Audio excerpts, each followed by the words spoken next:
हिमालय पर्वत के पास बसा पहाड़पुर नाम का गांव अपनी प्राकृतिक सुंदरता और समृद्ध परंपराओं के लिए प्रसिद्ध था। ये गांव ऊंचे ऊंचे पहाड़ों और घने जंगलों से घिरा हुआ था। गांव वालों का मानना था कि ये पहाड़ उनके देवता हैं, जो न केवल उनकी रक्षा करते हैं बल्कि उनकी खुशहाली का कारण भी है। गांव के बीचों बीच एक विशाल और प्राचीन वृक्ष था, जिसे लोग ज्ञान वृक्ष कहते थे। ये वृक्ष उनकी परंपराओं का केंद्र था। गांव वालों का विश्वास था कि जब भी संकट आता है, ये वृक्ष अपनी शाखाओं को हिलाकर संकेत देता है। हर पूर्णिमा की रात गांव वाले वृक्ष के नीचे इकट्ठा होते, कहानियां सुनते और जीवन की समस्याओं का समाधान खोजते। एक दिन गांव में दूर दराज के शहरों से व्यापार करने वाला एक धनी और लालची व्यापारी जयप्रकाश आया। उसने पहाड़पुर के अद्भुत पहाड़ों और उनकी सुंदरता को देखा, लेकिन उसकी नजर उन पहाड़ों की पवित्रता पर नहीं बल्कि उनके भीतर छिपे संभावित खजानों पर पड़ी। उसने सोचा, इन पहाड़ों के अंदर जरूर सोने, चांदी और बेशकीमती पत्थरों की खानें होंगी। अगर मैं इन पहाड़ों को खोदूं तो मैं दुनिया का सबसे अमीर आदमी बन जाऊंगा। इस विचार से वह बहुत उत्तेजित हो गया। जयप्रकाश ने सबसे पहले गांव के मुखिया धर्मदास से बात की। उसने कहा, मुखिया जी, मुझे इन पहाड़ों में खुदाई करने की अनुमति दीजिए। मैं जो भी खजाना निकालूंगा उसका कुछ हिस्सा गांव की भलाई के लिए दान कर दूंगा। मैं पहाड़पुर को इतना अमीर बना दूंगा कि यहाँ के लोगों को कभी किसी चीज की कमी नहीं होगी। मुखिया ने उसकी बात ध्यान से सुनी, लेकिन दृढ़ता से मना कर दिया। उन्होंने कहा, ये पहाड़ केवल चट्टानें नहीं हैं, ये हमारे रक्षक और हमारे देवता हैं। हम इनसे छेड़छाड़ नहीं कर सकते। अगर हमने ऐसा किया तो गांव पर बड़ी विपत्ति आ सकती है। जयप्रकाश ने उनकी चेतावनी को अनसुना कर दिया। उसने चोरी छुपे पहाड़ों में खुदाई शुरू कर दी। उसने अपने आदमियों को बुलाकर रात के अंधेरे में चट्टानों को तोड़ना शुरू किया। जैसे जैसे खुदाई बढ़ती गई, पहाड़ों के भीतर के जंगली जानवरों के घर उजड़ने लगे। सबसे बड़ी घटना तब हुई जब जयप्रकाश ने पहाड़ की चोटी पर स्थित एक प्राचीन मंदिर को तोड़ दिया। यह मंदिर गांव के लिए पवित्र स्थल था और माना जाता था कि यहां पहाड़ों के देवता का वास है। मंदिर तोड़ने और पहाड़ों में खुदाई के कारण प्रकृति का संतुलन बिगड़ने लगा। नदी, जो पहाड़ों से बहकर गांव में जीवन का स्रोत थी, सूखने लगी। खेतों में लगी फसलें मुरझा गईं। जंगल के पेड़ अपने आप गिरने लगे। एक रात गांव में एक भयानक भूकंप आया। पहाड़ों से बड़े बड़े पत्थर गिरने लगे, जिससे कई घर टूट गए। डर और चिंता के कारण गांव वाले एकत्रित होकर बुजुर्ग पृथ्वीराज के पास गए। उन्होंने कहा, यह सब पहाड़ों के देवता के क्रोध का परिणाम है। किसी ने प्रकृति के नियमों का उल्लंघन किया है। हमें इसे रोकना होगा। अगले दिन सभी गांव वाले ज्ञान वृक्ष के पास इकट्ठा हुए। उन्होंने अपनी समस्याएं वृक्ष के सामने रखीं। अचानक वृक्ष की शाखाएं हिलने लगीं। ऐसा लग रहा था जैसे वृक्ष कुछ कहने की कोशिश कर रहा हो। गांव के बुजुर्गों ने वृक्ष की हरकतों को समझते हुए कहा, ज्ञान वृक्ष कह रहा है कि पहाड़ों की आत्मा को शांत करना होगा।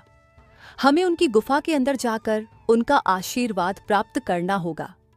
इस कठिन काम को पूरा करने के लिए गांव वालों ने जंगल के जानवरों से मदद मांगी। जंगल के जानवर, जो खुद इन आपदाओं से प्रभावित थे, मदद करने को तैयार हो गए।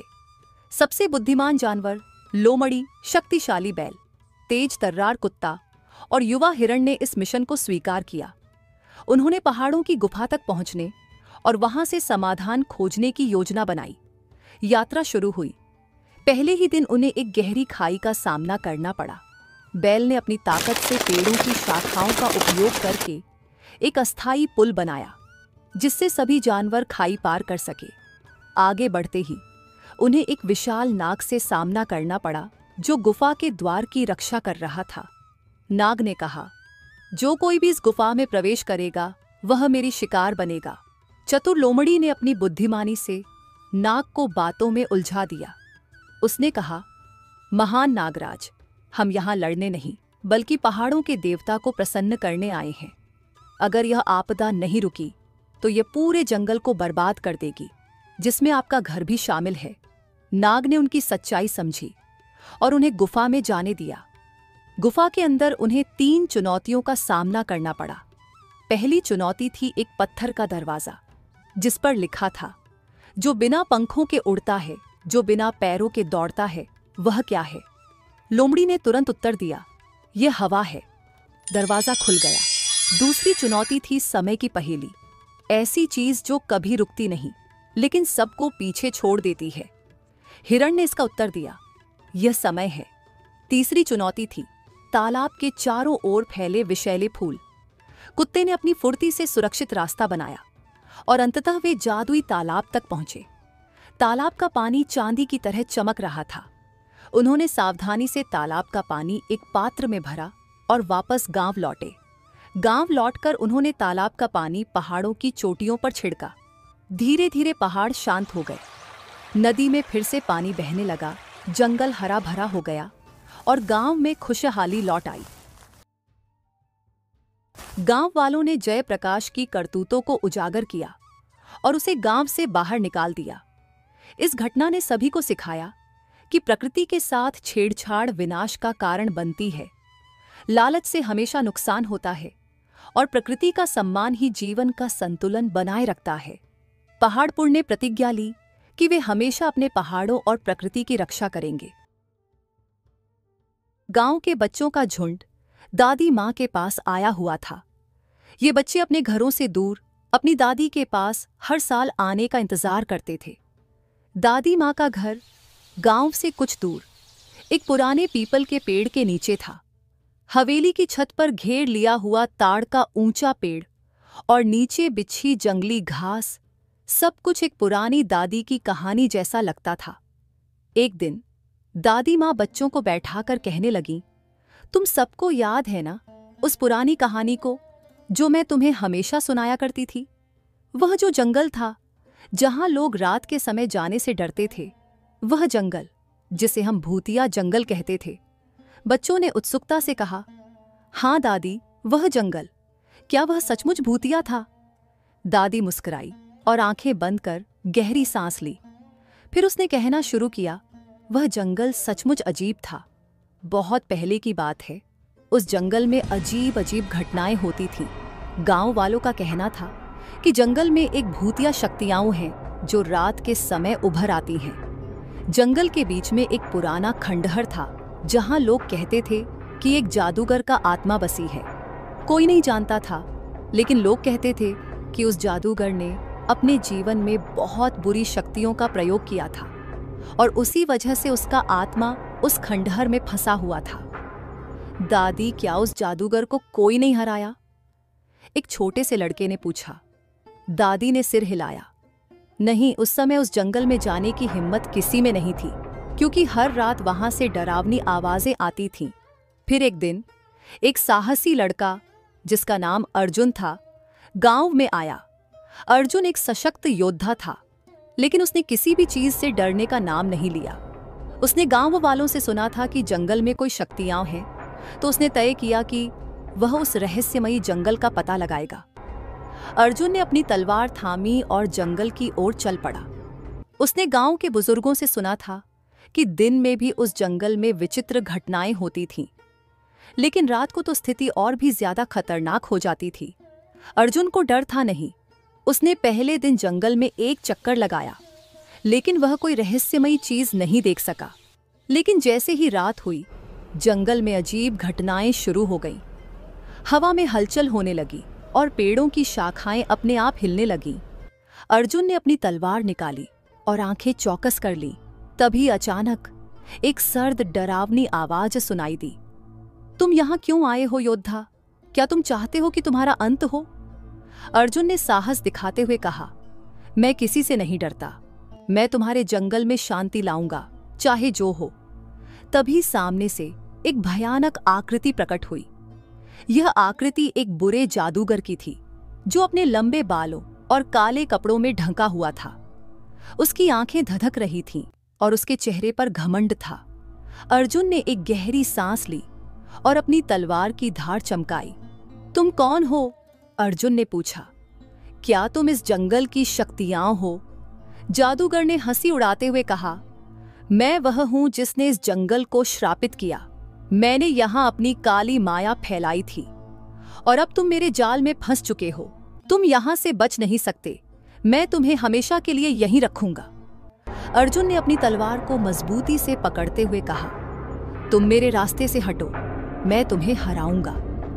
अर्जुन और जादूगर के बीच एक भयंकर युद्ध शुरू हो गया। अर्जुन ने अपनी तलवार से जादूगर के जादू को काटने की कोशिश की, लेकिन जादूगर ने उसे अपनी काली शक्तियों से कई बार आक्रमण किया। अर्जुन जमीन पर गिरता, लेकिन फिर भी वह हार नहीं मानता था। उसे याद था कि गांव वालों का कहना था कि जो व्यक्ति अपने दिल में सच्चाई और साहस लेकर इस जंगल में कदम रखेगा, वही जादूगर को हराने में सक्षम होगा। अर्जुन ने फिर एक बार अपनी ताकत जुटाई और जोर से चिल्लाया, तुम मुझसे नहीं जीत सकते। और उसने अपनी तलवार को पूरी शक्ति से घुमाया।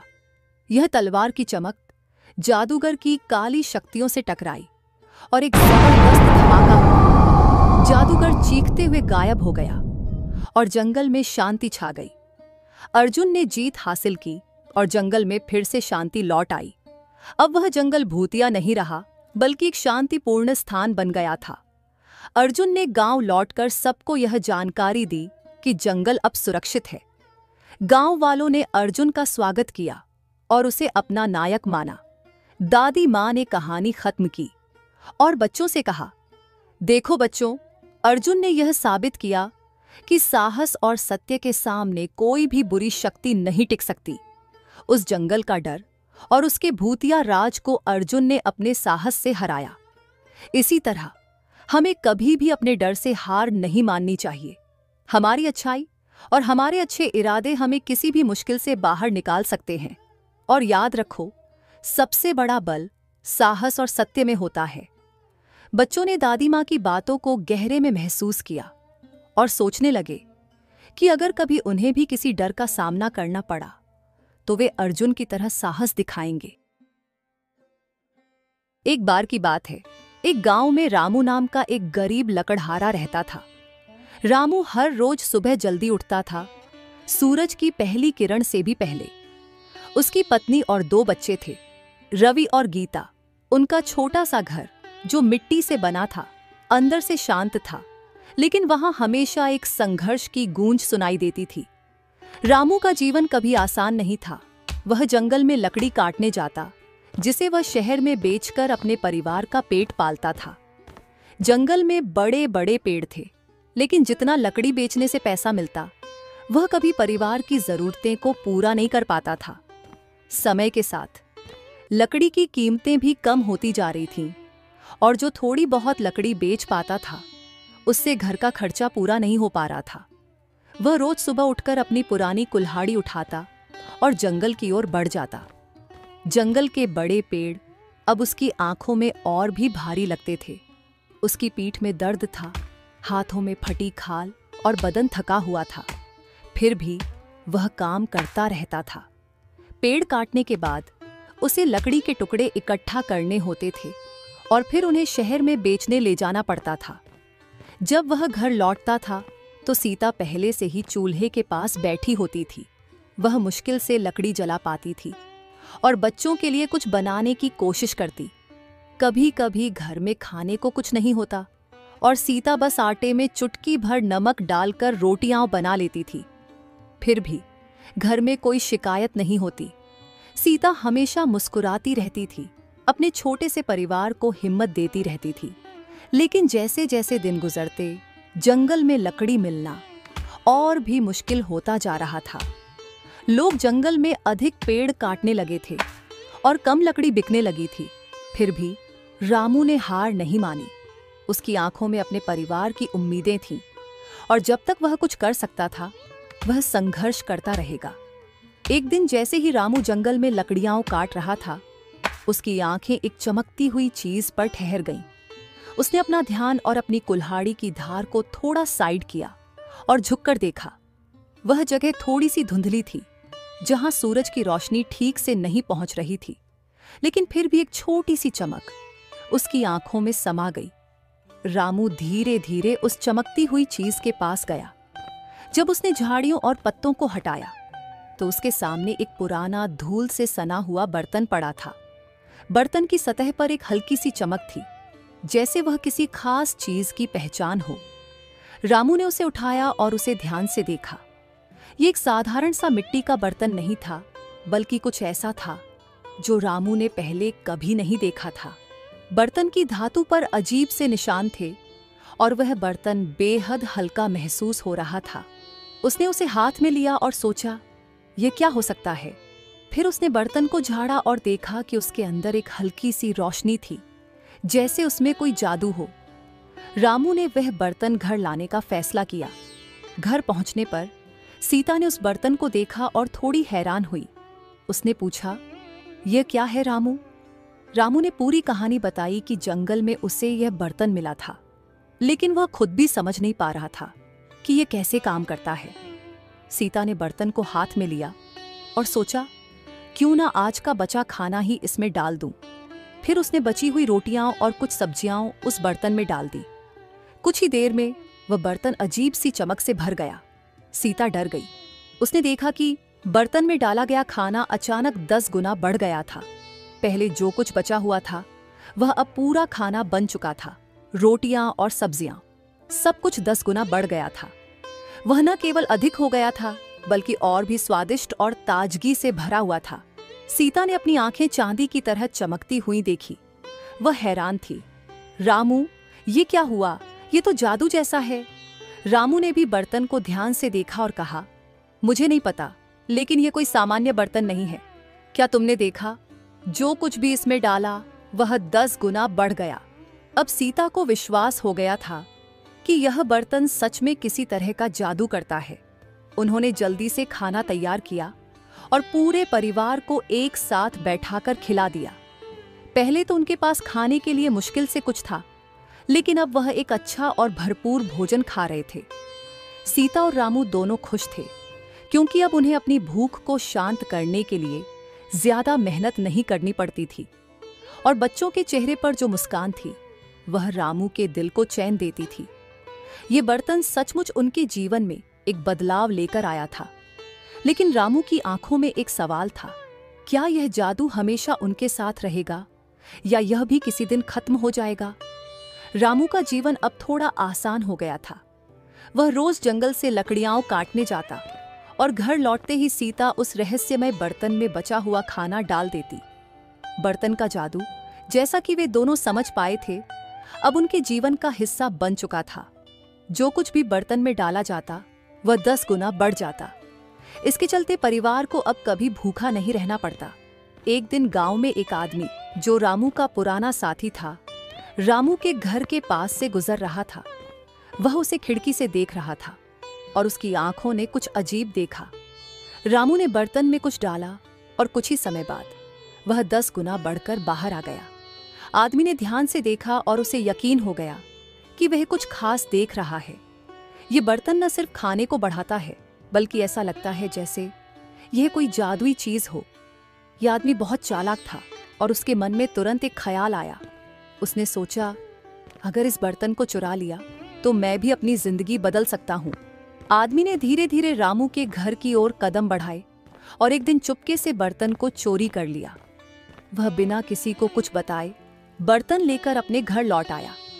रामू और सीता को यह पता भी नहीं चला कि उनका कीमती बर्तन गायब हो चुका था। वह आदमी खुश था, सोच रहा था कि अब वह बर्तन में जितने पैसे चाहे डाल सकता है और वे 10 गुना बढ़ जाएंगे। उसने बर्तन को अपने घर में रखा और उसमें कुछ सिक्के डाले। बर्तन में सिक्के डालते ही वह चमकने लगा, लेकिन फिर अचानक एक झोर की आवाज आई और बर्तन से बाहर एक काला सांप निकला। आदमी डर के मारे कांपते हुए पीछे हट गया। सांप ने उसके सामने आकर अपनी आंखें चमकाईं और आदमी को लगा जैसे वह सांप उसे किसी खतरे की ओर खींच रहा हो। सांप ने अपनी फुफकार में कहा, तुमने जो किया, अब उसका परिणाम भुगतना पड़ेगा। आदमी डरते हुए बोला, मुझे माफ कर दो, मैंने तो बस इसे अपनी जिंदगी सुधारने के लिए लिया था। लेकिन सांप ने उसे चेतावनी दी, यह बर्तन जादू से भरा है, लेकिन इसका इस्तेमाल करने के लिए दिल साफ होना चाहिए। जो इसका लालच करेगा, उसे इसका उल्टा परिणाम भुगतना होगा। उसने डर के मारे बर्तन को कूड़ेदान में फेंक दिया। रामू और उसकी पत्नी को जब वो बर्तन नहीं मिला तो उन्हें लगा कि उन्होंने उसे खो दिया। वह बर्तन उनके जीवन में बहुत महत्वपूर्ण था, लेकिन अब उन्हें डर था कि वह जादू खत्म हो चुका है। पर कुछ दिन बाद जब रामू एक सुबह जंगल में लकड़ियां काटने गया, जंगल में काम करते हुए उसकी नजर अचानक एक चमकती हुई चीज पर पड़ी। उसने ध्यान से देखा और महसूस किया कि यह वही बर्तन था जो उसे बहुत समय पहले मिला था। बर्तन बिल्कुल उसी तरह पड़ा था और यह फिर से चमक रहा था। रामू ने बर्तन को उठाया और एक बार फिर से उसी अजीब एहसास को महसूस किया। लेकिन जैसे ही उसने बर्तन हाथ में लिया, अचानक एक तेज रोशनी के साथ एक परी प्रकट हुई। वह परी बहुत सुंदर थी और उसकी आंखों में गहरी दया और समझदारी थी। उसके चारों ओर एक हल्की सी रोशनी थी और उसकी उपस्थिति में एक तरह का शांति का एहसास हो रहा था। परी ने रामू की तरफ देखा और कहा, रामू, ये बर्तन तुम्हारे लिए है, लेकिन इसका असली जादू तभी काम करता है जब तुम इसे सिर्फ अपनी जरूरतों के लिए नहीं बल्कि दूसरों की भलाई के लिए इस्तेमाल करते हो। रामू हैरान था और उसने पूछा, क्या आप कह रही हैं? मैंने तो इस बर्तन का इस्तेमाल अपनी भूख मिटाने के लिए किया, क्या वह गलत था? परी मुस्कुराई और बोली, नहीं रामू, तुम्हारे परिवार की मदद करने के लिए यह बर्तन सही था, लेकिन इसका असली उद्देश्य यह है कि तुम इसका इस्तेमाल सिर्फ अपनी जिंदगी सुधारने के लिए नहीं बल्कि दूसरों की सेवा के लिए करो। यह बर्तन एक शक्तिशाली उपहार है, लेकिन इसे प्राप्त करने के लिए तुम्हारे इरादे सच्चे और नेक होने चाहिए। रामू ने ध्यान से परी की बातें सुनी। उसे समझ में आ गया कि अगर वह इस बर्तन का सही उपयोग करेगा तो न केवल उसके परिवार को मदद मिलेगी बल्कि वह पूरे गांव के लोगों की भी मदद कर सकता था। परी ने फिर से उसे देखा और कहा, अगर तुम सही उद्देश्य से इस बर्तन का उपयोग करोगे तो यह तुम्हारी और गांव की जिंदगी में खुशहाली लाएगा। रामू ने सोचा और फिर उसने ठान लिया कि अब वह इस बर्तन का इस्तेमाल केवल अपनी जरूरतों के लिए नहीं बल्कि पूरे गांव वालों की भलाई के लिए करेगा। उसने परी का आभार व्यक्त किया और बर्तन को अपनी छाती से लगा लिया। गांव में लौटने के बाद रामू ने बर्तन का इस्तेमाल शुरू किया। वह बर्तन में थोड़ा सा अनाज डालता और फिर कुछ ही समय में वह अनाज इतना बढ़ जाता कि पूरे गांव का पेट भर सकता था। रामू ने बर्तन को गांव वालों के बीच बांट दिया और धीरे धीरे पूरा गांव समृद्ध होने लगा। किसी के पास अब खाने की कमी नहीं थी और सभी के चेहरों पर मुस्कान थी। रामू खुश था क्योंकि उसने इस जादू का सही इस्तेमाल किया था। एक दिन गांव के लोग रामू के पास आए और धन्यवाद करते हुए बोले, रामू, तुम्हारी मदद से हमारे पास अब खाने के लिए पर्याप्त है। अब हमें कभी चिंता नहीं रहती कि अगला दिन कैसे आएगा। तुमने हमें वह दिया है जो कभी हमारी पहुंच से बाहर था। रामू हंसते हुए बोला, यह बर्तन मेरी नहीं, हम सबकी मदद करने के लिए है। जो कुछ भी इसमें डाला जाता है वह बढ़ जाता है, लेकिन याद रखना, इस बर्तन का असली जादू हमारी नेक नीयत में है। अगर हम इसका सही तरीके से इस्तेमाल करें तो ये दूसरों की जिंदगी में अच्छाई ला सकता है। रामू की बातों को सुनकर गांव वालों ने यह समझ लिया कि सच्चा जादू केवल इस बर्तन में नहीं है बल्कि हमारी नेक नियति और दूसरों की मदद करने की इच्छा में है।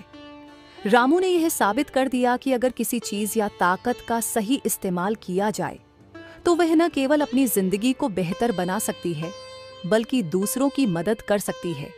धन्यवाद कि आपने वीडियो को अंत तक देखा। कमेंट में जरूर बताएं कि आपको ये कहानी कैसी लगी और अगर अब तक चैनल सब्सक्राइब नहीं किया है तो अभी कर लीजिए। आपके प्यार और सपोर्ट के लिए दिल से शुक्रिया।